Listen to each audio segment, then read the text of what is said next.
평안하세요. 샬롬. 안녕하십니까. 네. 그럼 지금의 삶이 만족스러우세요? 그런데 지금 나의 모습은 어느 날 갑자기 생겨난 게 아니죠. 저 김 목사도 50년 가까이 과거의 삶이 있었습니다. 그 삶이 어쨌든 견디다 또 살아보니 지금 제가 있는 것과 같지 아마 여러분들도 아마 그런 삶을 살아오신 것 같고 또 지금 이 자리에 계신 거예요. 그걸 우리가 뭐 어떻게 설명할 수 없지만 분명한 것은 과정이 있었다는 거죠. 그리고 앞으로 살아갈 또 과정이 있을 겁니다.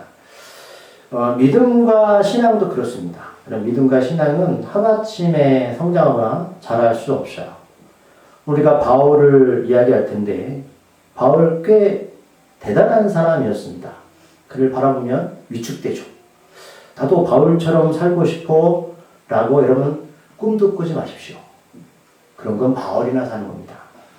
우리는 지금 이 인생 살아가기도 벅차요. 그래서 바울을 너무 여러분 높게 평가하지 마시고 그냥 바울이 경험한 예수를 그는 살아낸 것 뿐입니다. 바울도 그렇게 처음부터 그렇게 뭐 우리가 엄청난 사람, 괜찮은 사람이라고 평가할 수 있는 존재는 아니었어요. 그도 과거 인생이 있었고 또 현재 인생이 있었고 또 우리가 바라보는 객관적인 선이 있는 것 뿐이지 우리가 하나님 우리한테 너 바울처럼 살라라고 강요하지 않습니다. 절대로 그런 꿈이나 생각조차 하지 마십시오. 그런데 하나는 좀 마음에 담아 두셨으면 좋겠습니다. 바울이 도대체 우리한테 무슨 이야기를 하고 싶은 걸까? 라는 거예요.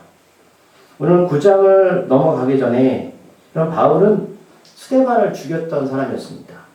사도행전 7장 58절을 보면 이런 말씀이 있습니다. 성 밖으로 내치고 돌로 칠세 증인들이 옷을 벗어 사울이라는 청년의 발에 듭니다. 이 사도행전을 기록한 사람은 누가라는 사람입니다. 누가 복음을 기록한 누가 잘 아세요? 누가는 직업이 의사였거든요. 이제 좀 아시죠? 바울은 아시겠지만 몸에 병을 지녔던 사람이었습니다. 그래서 하나님께 몇 번 기도했지만 하나님이 뭐라고 말씀하셨어요? 너 그냥 살아. 어려운 말 표현할 필요 없습니다. 너 그냥 살아. 언제까지? 죽을 때까지. 하나님 말씀하십니다. 너 그냥 살아. 주님 저 이거 부족하고 갖고 싶은데요. 그냥 살아. 언제까지요? 죽을 때까지. 기도해도 안 돼요? 안 돼? 누가는 바울이 로마까지 갈 때, 또 로마가에서 바울이 순교할 때까지 함께 했던 사람이거든요. 꽤나 의리있던 사람이었습니다. 근데 성경에 보면 의리만 있었던 사람이 등장하지 않습니다. 대마라는 사람은 바울 곁에 있다가 세상에 줘서 떠났던 사람이거든요. 능력 있는 바울 곁에도 예수를 끝까지 쫓아갔던 사람이 있었던가 하면 어떤 사람은 포기했습니다. 왜일까요? 부족함을 인정 못하고 간 거예요. 그건 여러분 믿음의 여정은 다릅니다. 여기 계신 분들이 저도 마찬가지지만 여러분 생명 끝날 때까지 믿음 지킬 자신 있으세요? 쉽게 말 못할걸요. 그래서 은혜가 필요한 거잖아요. 디모데후서 4장 11절에 보면 이 디모데후서는 바울이 거의 로마에 감금돼서 순교를 앞두고 쓴 편지입니다. 디모데한테. 근데 4장 11절에 뭐라고 누가를 평가하고 있냐면 누가만 나와 함께 있다. 그러면 바울이 그렇게 수십 년을 함께 복음 전하고 함께 또 동역자는 다 어디 간 겁니까? 누가만 나와 함께 있다. 그래서 감사합니다. 누가라도 바울 곁에 남아있으니 누가가 없었다면 바울은 어떻게 견뎌낼 수 있었을까? 하나님은 수많은 사람을 바울한테 붙여놓은 게 아닙니다. 바울이 마지막 순간에 누가만 함께 있었다. 가장 필요하잖아요. 여러분 곁에 누가 있기를 바라요? 누가 있기를 바라고 누가 함께 살길 바랍니까? 여전히 누굴 통해서 유언을 받길 바라시고 내가 사람들에 묻혀서 나의 존재를 드러나길 바라세요? 여러분 그럴 수도 있지만 안 그럴 수도 있습니다. 그러면 누가만 내 곁에 있으면 바울은 실패한 믿음의 사람이었습니까? 아니었잖아요. 누가는 사도행전 7장 58절에서 스데반이 죽을 때 직접 참여한 자가 아니라 뒤에서 배우 조종한 사람이었습니다. 그래서 그 친구한테 옷을 발 아래 뒀습니다. 사울이 바울, 사울은 아시겠지만 이 이름은 히브리식 이름이고 바울은 헬라식 이름. 이걸 가지고 사울이 작은 자, 큰 자에서 작은 자를 받겠다는데 그거 성경 잘못 알고 있는 겁니다. 그냥 사울은 히브리식, 쉽게 말하면 청주식 이름이고요. 바울은 내가 복음을 전해야 되는데 사람들이 모르니까 이름을 제임스로 바꾼 것 뿐이에요. 그게 무슨 큰 자, 작은 자로 간 의미가 절대 아니라 복음을 더 전하기 위해서 이름을 좀 바꾼 것 뿐인데 스데반이 죽을 때 그는 스데반을 향해서 배우를 조정하면서 그 죽음이 마땅하다고 생각했던 사람 중에 한 사람이었습니다. 우리는 어땠나요? 근데 이들의 사용법은 굉장히 좀 잔인합니다. 어떻게 하냐면 스데반이 그냥 돌 맞아 죽은 게 아니라 어떻게 죽이냐면 먼저 한 3.5m 높이에서 3.5m면은 높은 거예요? 그 사람을 떨어뜨립니다. 떨어뜨리면 어떻게 될까요? 죽지는 않겠죠. 약간 이식을 잃거나 고통스러우면 거기다 대고 돌을 던져서 죽입니다. 그쵸. 왜요? 그걸 사울이 보고 좋아했다니까요? 집사님? 저는 잘 죽는다고 생각했어요. 바울은 하나님을 따르던 자였고 하나님께 열심히 있던 사람이었습니다. 그래서 사도행전 8장 1절에 스데반의 죽음을 보고 사울이 뭐라고 고백한지 아세요? 스데반이 죽음을 보고 마땅히 여겼습니다. 마땅히 뭐라고? 저놈 죽을 놈이라고 판단했습니다. 근데 그게 믿음 신앙 안에서 벗어난 사는 얘기 아니라 하나님 여전히 섬기고 따르면서 스데반은 죽을 놈이라고 마땅히 여겼다는 사실이에요. 그냥 예수를 모르는 게 아니라 물론 우리가 좀 비유가 좀 그렇지만 열심히 교회 다니고 열심히 기도하고 열심히 신앙 안에 있는데 사람을 죽음을 바라보면서도 마땅히 죽을 놈 이렇게 생각했다는 거죠. 그런 사울이 오늘 말씀을 보니까 어떤 계기가 있었잖아요. 그래서 변하기 시작했다는 거죠. 우리는 어떤 위치에 있을까? 예수를 믿으면서 여전히 사람들을 보면서 저놈은 마땅히 저렇게 해도 돼 라고 생각하는 그런 사람일까?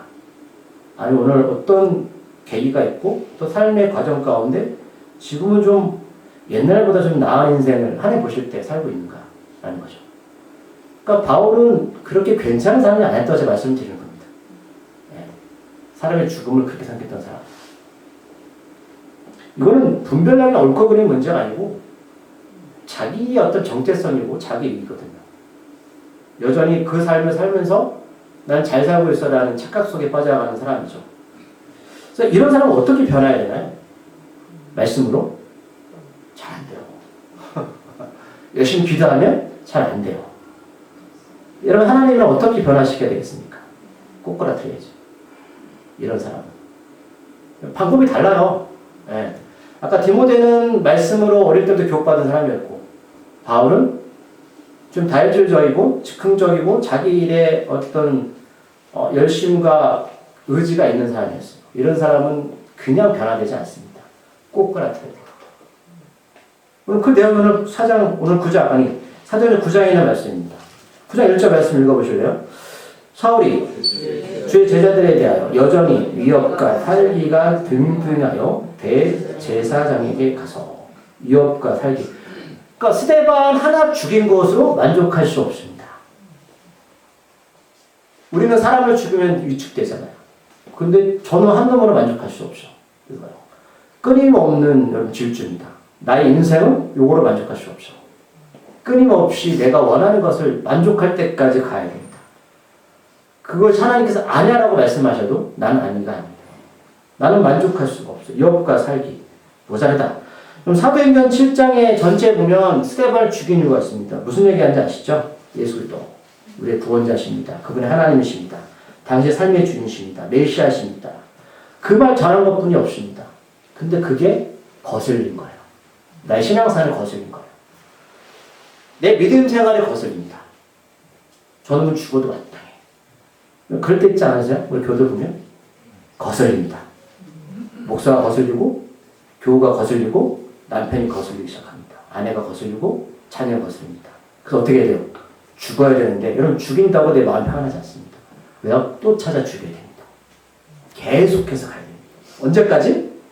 내 마음이 만족할 때까지. 그래서 그 존재가 내 마음에 들어야 그때서야 비로소 뭐가 오죠? 샬롬이 옵니다. 평안하다 이제. 맞아요. 근데 그 평안이 올까요? 잘 안 그래요. 왜요? 인생은 내가 원하는 대로 흘러가지 않기 때문입니다. 이게 함정이잖아요. 내가 원하는 방향대로 내 남편과 아내가 흘러가지 않습니다. 내가 원하는 대로 자식들이 흘러가지 않습니다. 이거요. 그래서 평안하잖아요. 삶에 샬롬이 없습니다. 1절 후반절에 보면 등등하여 라는 말이 있죠. 이게 원어에 보면 씩씩거립니다. 어떨 때 삶이 씩씩거리죠? 내 마음에 들지 않을 때. 내 마음에 들지 않는 거예요. 자기 분노, 감정이 조절되지 않는 거예요. 스테반 죽였으면 이제는 좀 됐다고 해야 되는데 지금 대제장이 찾아가서 지금 뭐하고 있냐면 내가 더 많이 죽일 사람들을 당신들이 허락해줘 이거 말하고 있는 거예요. 공식적으로 인정해줘. 대단하지 않습니까? 이렇게 나온 사람들이 말려야 되는데 말릴까요? 잘하네. 부칙입니다. 잘하네 잘하네. 사단이 그렇게 우리를 몰아놓습니다. 너 잘하네. 그래. 잘한다. 그래서 오늘 잘 아시는 말씀 스토리 잘 아시죠? 이 절에 보니까 다메섹 여러 회당에 가져갈 공문을 청하고 이제 죽일 수 있는 합법적인 공문서를 달라. 만일 그 도를 따르는 사람을 만나면 만일 예수를 따르는 사람들 만일이죠. 조건은 뭐예요? 내 마음에 드는 사람과 듣지 않는 사람을 나눕니다. 그게 여기는 예수지만 내 마음에 드는 사람 살려줄 거고 마음에 들지 않는 사람은 다 쳐 죽일 거야. 누가 마음에 들어요? 여러분들 마음속에? 누가 드는지 아세요? 네? 나를 만족하게 해주는 사람입니다. 이 사람은 좋아요. 그런데 나를 지적하거나 내 마음에 들지 않거나 또는 방향과 목적과 다르면 이 사람은 마음에 들지 않는 거죠. 그래서 뭐가 나오죠? 그때 씩씩거리는 거죠. 왜 그 정도밖에 못해? 이거요. 씩씩거리면서. 왜 너는 내가 그렇게 너한테 해주는데 라는 전제 조건을 붙기 시작합니다. 자, 남들을 막론하고 결박해서 예루살렘으로 잡으러. 예루살렘 이제 누가 남아있냐면 주님의 제자들이 아직 남아있습니다. 잡아와서 본때를 보여주느라고. 아마 숨어있는 것 같아요. 그러니까 많은 사람들 앞에서 그들 앞에서 본때를 보여주겠다 라는 겁니다. 이 정도 열심은 좀 부러워할 만합니다. 대충 하는 인생이 아니라 남들이 하지 않는 것들 내가 뛰어들어서 만족하며 살겠다. 사울이 길을 가다가 3절 보면 잘 아시죠? 읽어볼까요? 사울이 길을 가다가 다메섹에 가까이 하더니 호련히 하늘로부터 빛이 그를 둘러 비추는지라. 아멘. 이거죠. 넘어뜨리는 하나님의 계략. 한참 고지에 올랐을 때 하나님이 어떻게 무너뜨리는지 아세요? 우리가 웬만큼 고조되지 않은 하나님이 무너뜨리지 않습니다. 왜요? 잘 몰라요. 완전히 올라갔을 때 꺾어버려야죠. 그래야 철저히 깨닫는 거죠. 하나님의 방법. 하나님의 무지한 계략입니다. 이런 경우들을 당하시지 마세요. 길을 가다가 다메섹에 가까이 갔습니다. 또 가까이 가서 많은 계획이 있었을 겁니다. 이제 가서 사람을 잡아다가 나 뭔가. 근데 예상치 못했던 일들이죠. 하늘로부터 빛이 누군지 아시죠? 그를 비춥니다. 여기서 원어에 보면 떨어진다라고 성경은 기록하거든요. 말에서 가다가 떨어진 건지 아니면 이 사람이 자기 생각에 떨어진 건지 모르겠는데 어쨌든 떨어졌습니다. 어디서 떨어졌죠? 기세가 등등했던 삶에서 떨어지는 거잖아요. 예수 쪽에 찾아와서. 그거예요. 예수님이 찾아오실 때 행복한 사람도 있겠지만 때로는 행복하지 않습니다. 왜 그런지 아시죠? 떨어뜨려 버립니다. 이게 힘든 거예요. 떨어뜨려 버려요, 하나님이.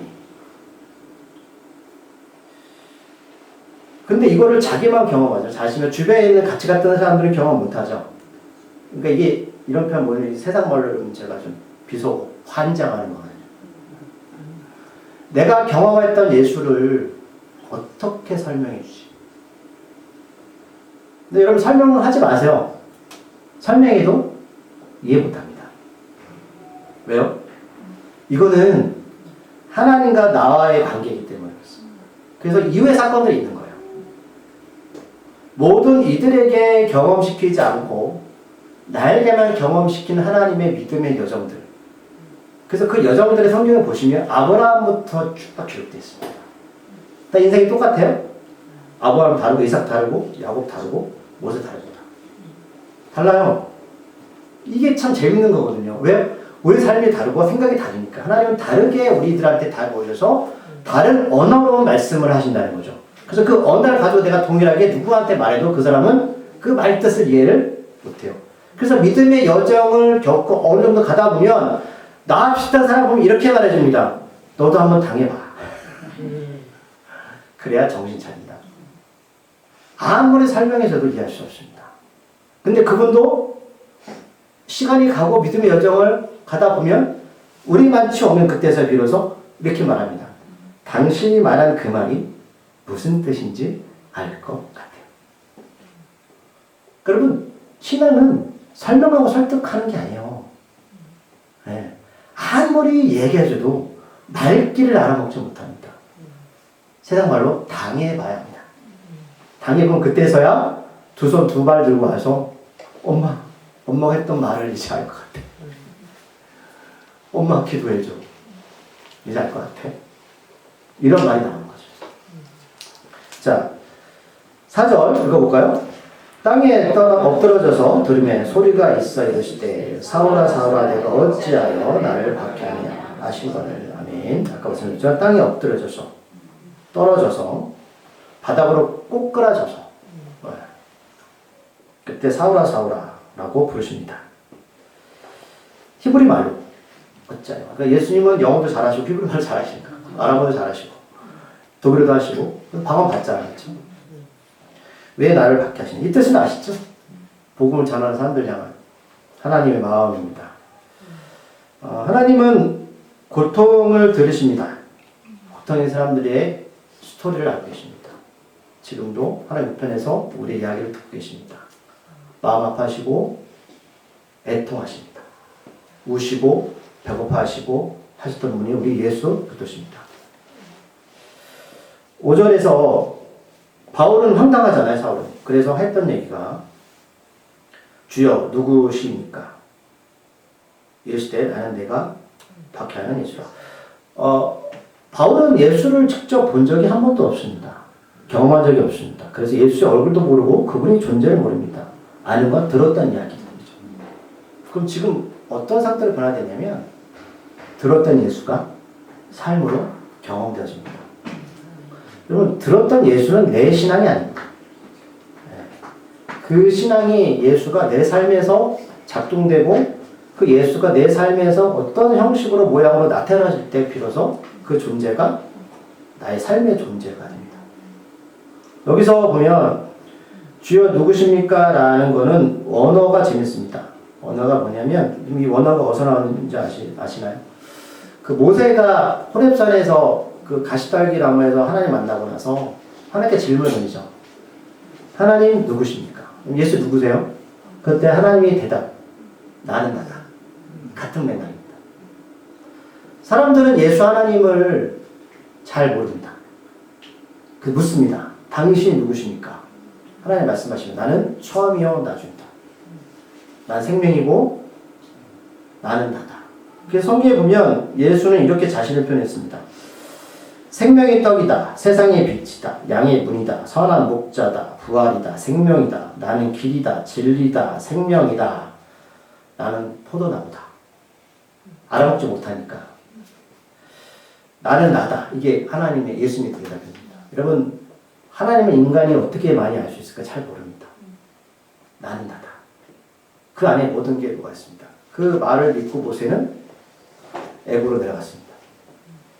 그 하나님의 존재가 나의 존재로 바뀌는 순간입니다. 근데 그러면서 6절에서 말씀하시기를 너 일어나서 시내로 들어가라. 내가 행할 것을 내게 이를 자가 있다. 직접 설명 안 주시죠? 이제 다음 주 얘기입니다. 4월 동안의 시간을 주십니다. 눈을 멀게 하시고 깝깝합니다. 기도해도 응답이 없습니다. 기도해도 답이 없습니다. 말씀을 봐도 막막합니다. 왜 그렇게 하실까요? 쉽게 말씀드릴게요. 고민해봐. 갈등해봐. 너 네가 누군지 알아? 너의 이런 일이 벌어진지 알아? 앞을 못 보게 만드십니다.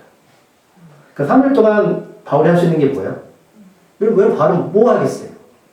눈이 안 보이는데 3일 동안 그냥 그 생각 하겠죠. 그런 시간이 신앙 가운데 있으셔야 됩니다. 내가 누구고 예수를 왜 믿고 있고 내가 어디로 가야 되고 어떻게 살아야 되는가. 우리 가족들, 우리 교회, 나의 인생, 나의 직업. 이게 여러분 하나의 관계를 풀지 않으면 부족함이 계속 부족해지는 거예요. 내가 박해하는 예수라. 내게 이를 자가 있을 것이다. 7절 말씀 읽어볼게요. 같이 가던 사람들은 소리만 듣고 아무도 보지 못하여 말을 못하고 서 있더라. 아멘. 여러분 상상해보세요. 갑자기 바울이 날뛰더니 떨어지고 아파 안 보인다고 하고 그럼 여러분들 어떻게 보시겠어요? 그 사람 저 미쳤다라는 거잖아요. 아마 바울을 다 마음에 들을 수도 있고 안 들 수도 있을 거예요. 아, 저 미친놈 따라가기 힘들다. 여러분 사람들이 우리를 다 좋아하는 것 같으세요? 제가 좀 살아보니까 저는 인간관계를 그렇게 애쓰려 하지 않습니다. 그렇게 할 필요가 없더라고요. 저는 고독하고 외로움을 찾아갑니다. 굳이 저 사람한테는 제가 기분 좋게 하지 않습니다. 왜요? 그럴 필요가 없습니다. 물론 섬기고 사랑하는 건 맞지만 굳이라는 생각이 요즘 많이 들고 아니 제가 하나님 주시는 요즘 신앙적인 마음이라 목사님과의 관계도 그렇고 저는 사람과의 관계를 찾아갑니다. 이 사람들이 여러분 바울의 모습을 보면 황당했을 겁니다. 예수님이 여러분 이거 설정하신 거죠. 혼자 왜 난리야? 아무 말도 못하고 보지 못하는 저게 잘났던 사람이 한순간에 나으로 떨어지는 모습들 통쾌했을 겁니다. 사람들이 여러분 우리가 잘 되는 것도 좋아할 것 같아요? 못 되는 걸 좋아할 것 같아요? 네? 진짜요? 왜 인생 그렇게 하셨어요? 사람은요 죄의 본성이라 못 되는 걸 더 좋아합니다. 내 자녀가 누구의 자녀가 잘 되는 것보다 여러분 못 된다는 소식이 더 마음이 평안한 것 같지 않으세요? 솔직히 우리끼리 한번 얘기해 봅시다. 사촌 딴건 배 아파요.